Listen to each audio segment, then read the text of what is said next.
What are you willing to sacrifice your life for? Hunter x Hunter 131.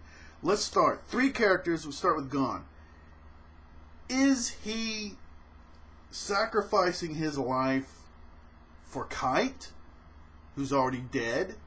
Or is it for revenge? It's for revenge. Why is he getting revenge? He's getting revenge because he feels guilty, okay, for Kite sacrificing himself so they could get away, okay?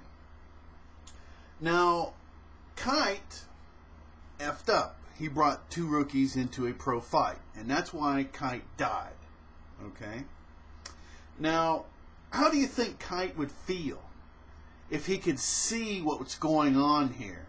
That Gon is throwing away his life, the very life that Kite went, him and Killua, to save, that he sacrificed. I mean, can you imagine how enraged he would be?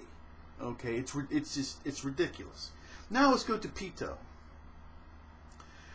Happily sacrificing, I'm going to say her, you can say his, they say his, her, whatever. I'm just going to say her, okay, Pito, to save the king from a real threat. I mean, joyous that she's made sure that this threat didn't get to the king and harm him. Okay, so much that the very Nin creature that she had work in overdrive, her as a puppet, you know, is still functioning after she's dead. Okay, that's commitment, complete, total, utter commitment. And let's go to Poof. Okay, what a lying scumbag Poof is. But what's Poof's motivation for all the shenanigans that Poof is doing? Is to make sure that the Queen's version of the Chimera Ant Kingdom is the one that actually happens, and willing to sacrifice his life in order to make that happen. Okay, something bigger than himself.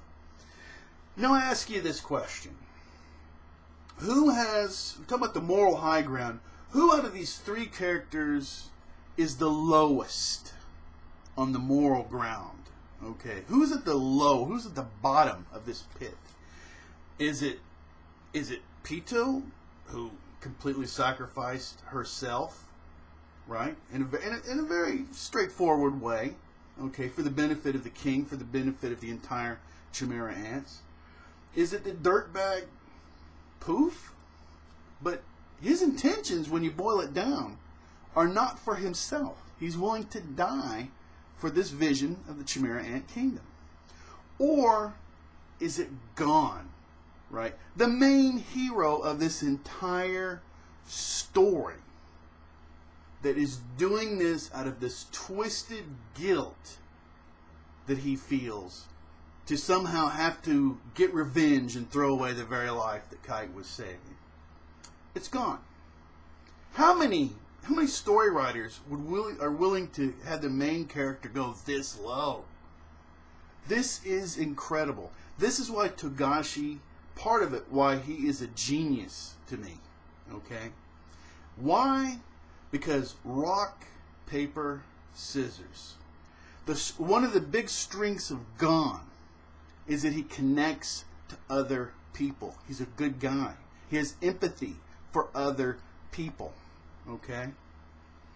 And that strength that he has, that connection he has to other people, okay, has been flipped around into a weakness, all right, because of the guilt for someone he cared so much about that sacrificed himself for him. And it's consumed and is very likely this destructive path, right? You know. So,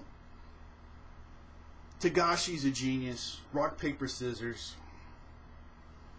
And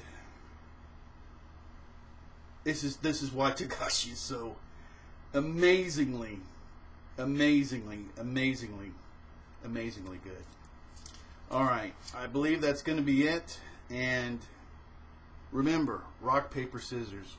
Everything has a weakness.